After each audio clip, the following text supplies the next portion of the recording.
उसकी आंखों से कोसों दूर थी। रह रहकर उसके दिमाग में वही मैसेज और वही वीडियो ही घूम रहा था।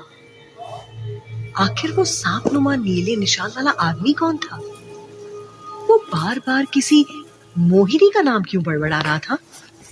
सबसे बड़ी बात ये कि किसी अनजान शख्स ने ये मैसेज और वीडियो मुझे ही क्यों भेजा, और वो भी ठीक उसी वक्त जब मैं सुसाइड करने जा रहा था।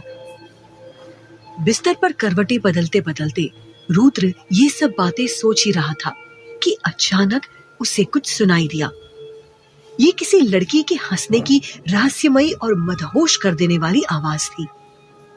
उस आवाज के आते ही वहां का मौसम बदल गया और बादल गरजने, बिजली कड़कने के साथ बारिश शुरू हो गई। रुद्र एकदम अलर्ट हो गया क्योंकि ये अचानक आई बारिश के साथ उस लड़की के हंसने की आवाजें तेज हो गई और वो उसके कमरे के बहुत नजदीक से आ रही थी।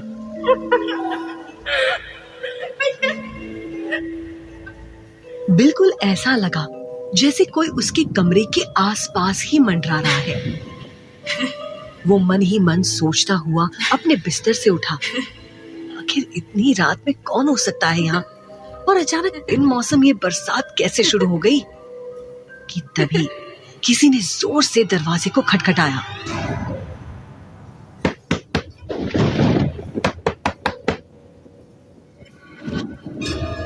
रुद्र एक पुरानी सी बिल्डिंग के ग्राउंड फ्लोर पर एक छोटे से किराए के फ्लैट में रहता था। उसके कमरे का एक दरवाजा बिल्डिंग के पीछे की तरफ खुलता था। ये हिस्सा बहुत उजाड़ सा था। रुद्र ने धीरे से दरवाजा खोलकर बाहर झांका, लेकिन उसके ऐसा करते ही वो हंसी की आवाज फौरन बंद हो गई। उसने दूर तक देखने की कोशिश की तो देखा वहां हल्के से अंधेरे के अलावा कुछ नहीं था, पर बारिश बहुत तेज हो रही थी। जरूर मेरे दिमाग का वहम है, ये सोचते सोचते रुद्र फिर से दरवाजा बंद करने लगा। लेकिन ठीक उसी वक्त उसे कुछ दिखाई दिया जिसे देखकर रुद्र को अपनी आंखों पर यकीन नहीं हुआ। उसने देखा थोड़ी ही दूर पर एक लड़की खड़ी है जिसने अपने बदन पर एक काली चीनी सी साड़ी बांध रखी थी और उसके लंबे बिखरे बाल और सुर्ख लाल आंखें उसे भयानक बना रहे थे। ये लड़की बिल्कुल वैसी ही थी जैसी लड़की गांव वालों ने देखी थी। उसे देख रुद्र की आंखें फटी की फटी रह गईं। वो लड़की अपनी जगह पर खड़ी हुई लगातार रुद्र को ही देख रही थी। ये देखकर रुद्र के जिस्म में एक सिहरन सी दौड़ गई और वो सोचने लगा कि ये अजीब से कपड़े पहने हुए ये लड़की इस बिल्डिंग में कहां से आ गई, और क्या इसी ने मेरे कमरे का दरवाजा खटखटाया था? ये सोचता हुआ रुद्र उस लड़की की तरफ बढ़ा, लेकिन अभी वो अपने कमरे से बाहर निकला ही था कि वो लड़की पहले हंसी और फिर पलक झपकते ही गायब हो गई और वहां एक तेज रोशनी चमक उठी। अचानक वो लड़की अंधेरे में कहां गुम हो गई उसे कुछ पता नहीं चला। घबराया हुआ रुद्र फौरन अपने कमरे में आया। उसने अभी अभी जो कुछ भी देखा था उसे देखकर वो अंदर ही अंदर थोड़ा डर गया था कि अचानक उसे एक हल्की सी आहट सुनाई दी, जैसे अभी अभी कोई दरवाजे पर आकर रुका है। रुद्र पहले तो थोड़ा डरा, लेकिन फिर अपने डर को थोड़ा कंट्रोल करते हुए उसने बहुत ही धीरे से दरवाजा खोल दिया और इसी के साथ उसे एक तेज झटका लगा, क्योंकि दरवाजे पर एक अजनबी लड़की खड़ी थी जो बारिश में पूरी तरह भीग चुकी थी और रुद्र को देखकर बहुत ही मिस्टीरियस अंदाज में मुस्कुरा रही थी। रुद्र ने देखा कि वो एक सफेद साड़ी पहनी हुई थी जो भीग जाने से उसके शरीर से चिपक गई थी। उसकी भीगी सफेद साड़ी में उसके बदन के कसाव साफ पता चल रहे थे। उसके उभार मानो साड़ी में छुपने के बजाय और साफ झलक रहे थे। इतने सादे लिबास और बिना किसी बनाव सिंगार के बावजूद भी वो लड़की बला के खूबसूरत लग रही थी। कौन है आप? रुद्र ने किसी तरह हिम्मत जुटाकर पूछा। ये सुनकर वो लड़की खिलखिलाकर हंस पड़ी और बहुत ही लापरवाही से बोली, कमाल है मिस्टर रुद्र, एक लड़की रात के 2:30 बजे इतनी बारिश में आपके पास आई है और आप हैं कि उसे अंदर आने के लिए भी नहीं कह रहे हैं। ये सुनकर रुद्र हड़बड़ाता हुआ फौरन दरवाजे से हट गया। वो लड़की फुर्ती से न केवल अंदर आ गई बल्कि उसने धीमे से दरवाजा भी अंदर से बंद कर लिया और शांति से कमरे में कुर्सी पर बैठते हुए बोली, एक कप गर्मा गर्म कॉफी पिला सकते हैं या चाय भी चलेगी? ये सुनकर रुद्र हैरान था कि कैसे ये लड़की बिना किसी फॉर्मेलिटी के सीधा उसके घर में ही ऐसे घुस आई है जैसे वो रुद्र को बहुत पहले से जानती हो। देखिए, आखिर आप हैं कौन? रुद्र उसके सामने बैठते हुए बोला। और आप मेरा नाम और मेरे इस घर का पता कैसे जानती हैं? लेकिन रुद्र की इस बात पर कोई ध्यान न देते हुए वो लड़की कमरे में चारों तरफ अपनी नजरें दौड़ाते हुए बोली, लगता है मिहिरपुर वाले उस मर्डर मिस्ट्री केस में आपके हाथ कुछ भी नहीं लगा मिस्टर रुद्र, वरना आप इस कबाड़ खाने की जगह किसी आलीशान से बंगले में रह रहे होते। लड़की की इस बात को सुनकर रुद्र के दिलो दिमाग पर जैसे एक बिजली सी गिरी। वो फौरन ही अपनी जगह से उठकर खड़ा हो गया और बोला, ये सब क्या बकवास कर रही हैं? और ये मिहिरपुर मर्डर मिस्ट्री क्या है? मुझे इसके बारे में कोई आइडिया नहीं है मैडम। आप शायद किसी गलत आदमी के पास आई हैं। लेकिन रुद्र की बात पूरी होने से पहले ही वो लड़की ठाका लगाकर हंस पड़ी। रुद्र कुछ कह पाता इससे पहले ही वो लड़की रुद्र के थोड़ा और करीब आई और आंखों में आंखें डालकर बोली, और अगर आपकी याददाश्त कमजोर हो चुकी हो तो मैं आपको आपका वो लेटेस्ट कांड भी याद दिला सकती हूँ मिस्टर रुद्र, जिसमें नाकामयाब रहने पर आप सुसाइड करने रेलवे ट्रैक पर चले गए थे। लेकिन अफसोस, आप अपने इस आखिरी कारनामे को अंजाम देने में भी पूरी तरह फेल साबित हुए।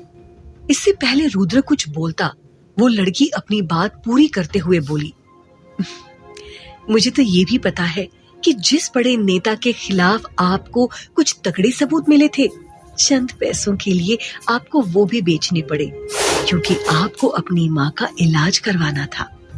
मैं जानती हूँ कि उस बात का गिल्ट आपको आज तक खाए जा रहा है। पैसों वाली बात सुनते ही रुद्र सकपका गया और मन ही मन सोचने लगा कि ये बात तो बस 2 ही लोगों को पता थी और आखिर ये अजनबी लड़की ये बातें कैसे जानती है?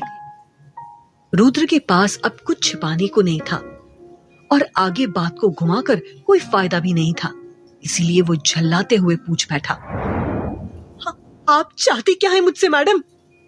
ये सुनकर वो थोड़ा सीरियस होते हुए बोली, देखो रुद्र, मैं ना तो तुम्हें ब्लैकमेल करना चाहती हूँ, ना ही तुम्हारी पिछली जिंदगी से मुझे कोई लेना देना है। मैं तो तुम्हें बस इस फटीचर जिंदगी से छुटकारा दिलवाना चाहती हूँ। तुम्हें वो सब कुछ देना चाहती हूँ जिससे तुम अपनी बाकी की जिंदगी ऐशो आराम से जी सको। सच कहूँ तो मैं बस तुम्हारी किस्मत बदलना चाहती हूँ। बातों ही बातों में आपसे तुम पर आ चुकी उस अनजान लड़की की बातों को सुनकर पहले तो रुद्र को थोड़ा अपनापन महसूस हुआ, लेकिन तभी उसके दिमाग में अचानक से कुछ फ्लैश हुआ। कल जब मैं सुसाइड करने जा रहा था तो उस मैसेज में भी किस्मत बदलने वाली बात ही लिखी हुई थी।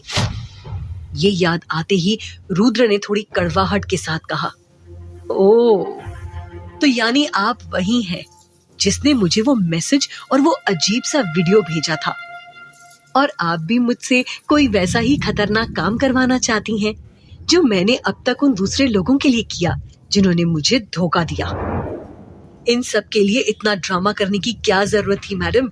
अभी थोड़ी देर पहले ही आप ही यहाँ आई थी ना, उस आधी सी काली साड़ी में अजीब सा भेस बनाकर मेरे कमरे के पीछे वाले हिस्से। मुझे डराने के लिए? रुद्र की बात पूरी भी नहीं हुई थी कि ये सुनकर वो लड़की चौंकते हुए अपनी जगह से उठ खड़ी हुई और फौरन कमरे के पीछे वाले दरवाजे को खोलते हुए बोलने लगी, कैसी अजीब सी लड़की, कहाँ है वो? बताओ मुझे रुद्र, किस तरफ थी वो? कहाँ गई आखिर वो? ये बोलते बोलते वो लड़की वापस कमरे के अंदर आ गई। रुद्र अभी भी वहां दरवाजे के पास खड़ा था कि तभी उसे फिर से उस रहस्यमयी लड़की की झलक दिखाई दी। उसकी सुर्ख लाल आंखें और बिखरे बाल देख रुद्र डर गया। उसकी झलक देखते ही वो घबराते हुए बोला, वो देखिए, वो लड़की वहां खड़ी है, उधर। उसने दरवाजे के बाहर स्ट्रीट लाइट की तरफ इशारा किया।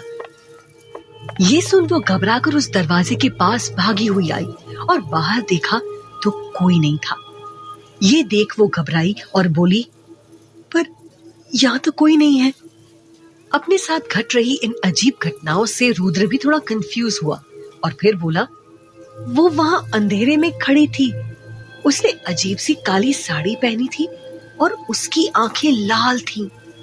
वो काफी डरावनी थी। फिर वो हंसी और एक बिजली की रोशनी कौंध गई और वो अचानक गायब हो गई। ये सुनकर वो लड़की थोड़े घबराए हुए अंदाज में बोली, ओ नो, वो तुरुक्षिणी, वो यहाँ कैसे आ गई? इस अजीब से नाम को सुनते ही रुद्र ने चौंकते हुए पूछा, तुरुक्षिणी, ये कौन है? इस पर लड़की ने कहा, वो एक शक्ति है, बेहद खतरनाक।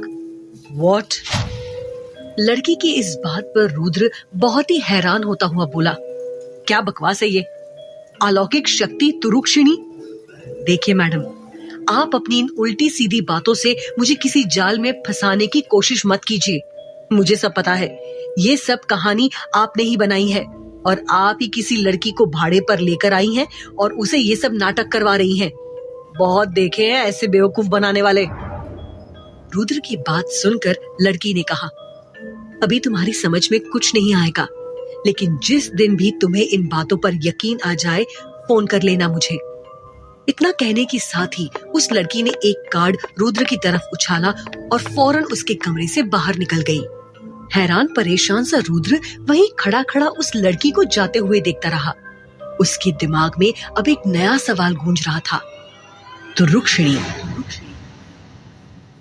जहां एक और रुद्र हाथ में विजिटिंग कार्ड लिए उस लड़की की बातों को समझने की कोशिश कर रहा था, वहीं दूर अरण्यग्राम सुबह होते ही मोहिनी की जय जयकार से गूंज उठा, क्योंकि पिछली शाम गांव की पंचायत में एक 23 साल के नौजवान लड़के को निर्वाणा भवन में श्रमदान के लिए भेजने के लिए चुन लिया गया था। ये लड़का राजी अपनी बहन कमली के साथ इसी गांव में रहता था। पूरे गांव के सामने राजी को किसी राजकुमार की तरह सजाकर गाजे बाजे के साथ निर्वाणा भवन की तरफ ले जाया जा रहा था और पीछे पीछे सारे गांव वाले मोहिनी की जय जयकार करते अब भवन की ओर बढ़ने लगे थे।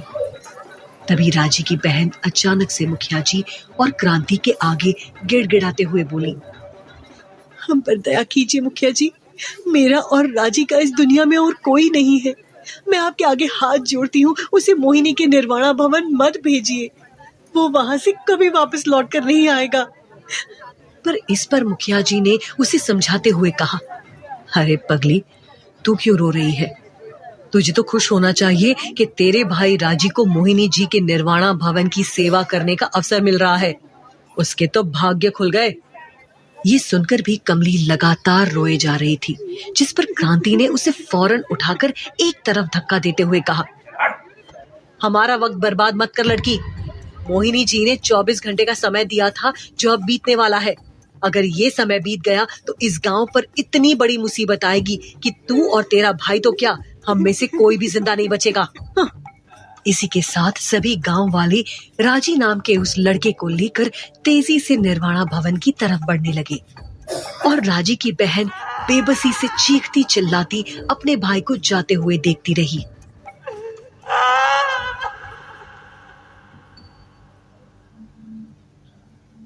जिस तरह अरण्य ग्राम में एक लड़की अपने भाई को खोने जा रही थी, तो वहीं दूसरे शहर भरतपुर में एक और लड़की ऐसी थी जो अपने भाई को वास्तव में खो चुकी थी।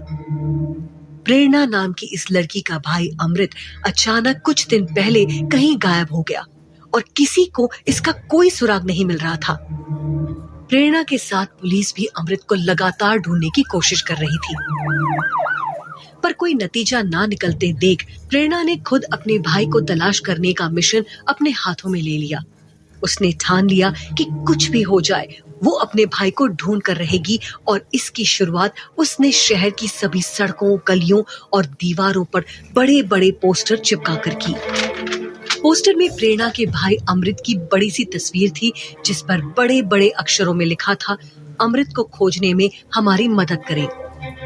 प्रेरणा जहां एक तरफ अपने भाई अमृत का मिसिंग पोस्टर चिपका रही थी, वहीं दूसरी तरफ वो लोगों से अमृत की फोटो दिखाते हुए पूछताछ भी कर रही थी। बेहाल परेशान प्रेरणा को इस हालत में देखकर कांस्टेबल राणा, जो दिन रात उसकी मदद कर रहा था, बोल पड़ा, तुम जरा भी परेशान मत हो बेटा, हम है ना तुम्हारे साथ, देखना अमृत जल्दी मिल जाएगा।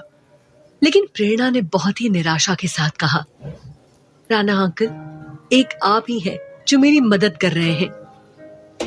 देर शाम प्रेरणा घर पहुंचकर सीधा अपने बिस्तर पर निढाल होकर गिर पड़ी और जैसे ही उसने अपनी आंखें बंद की, उसके सामने अमृत का मुस्कुराता हुआ चेहरा झिलमिला उठा।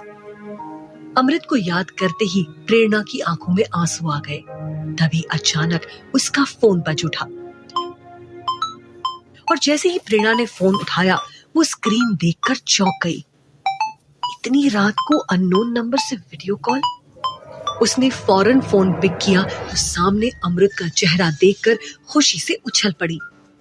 पर अगले ही पल अमृत की इतनी बुरी हालत देखकर प्रेरणा की खुशी चिंता में बदल गई और दूसरी तरफ अमृत की आवाज में भी एक अजीब सा डर था। वो घबराहट में बोले जा रहा था, दीदी दीदी दीदी मुझे बचा लो दीदी, ये पता नहीं कौन सी जगह है दीदी, एकदम अजीब, यहाँ सब कुछ बहुत ही मिस्टीरियस है, मुझे बचा लो दीदी, वरना वो मुझे मार डालेगी। इतना बोलते ही फोन कट हो गया। इससे पहले कि फोन कटता, प्रेरणा की नजर अमृत के गले में बने एक सांप नुमा नीले निशान पर गई, जिसे देख उसे कुछ समझ नहीं आया क्योंकि उसके भाई ने कभी कोई टैटू नहीं बनवाया था। अचानक कॉल कट जाने से परेशान प्रेरणा खिड़की के पास आकर खड़ी हो जाती है। तभी उसकी नजर घर के सामने एक अजीब से उकड़ू तरीके से बैठे एक आदमी पर पड़ती है, जिसने काला सा कंबल ओढ़ा है और अपने गले में ठीक वैसा ही नीला जिंदा सांप लपेट रखा है जैसा नीला सांप नुमा निशान प्रेरणा ने वीडियो में अपने भाई के गले में अभी अभी देखा था। वो आदमी एकटक प्रेरणा को देखे जा रहा था। उसको देखकर प्रेरणा डर गई। वो खिड़की बंद करके अंदर आ गई। फिर उसने धीरे से खिड़की का दरवाजा खोलकर देखा तो वो आदमी अभी भी वहीं बैठा था और उसे ही देखे जा रहा था। तभी सामने से कोई कार गुजरती है और उसके साथ ही वो आदमी वहां से गायब हो जाता है। ये देखकर प्रेरणा काफी डर जाती है। आखिर किस भंवरजाल में फंसा हुआ है अमृत और कौन है वो रहस्यमयी औरत जो वाकिफ है रुद्र के पास्ट से, और आखिर क्या था उसका मकसद? जानने के लिए सुनते रहे मोहिनी।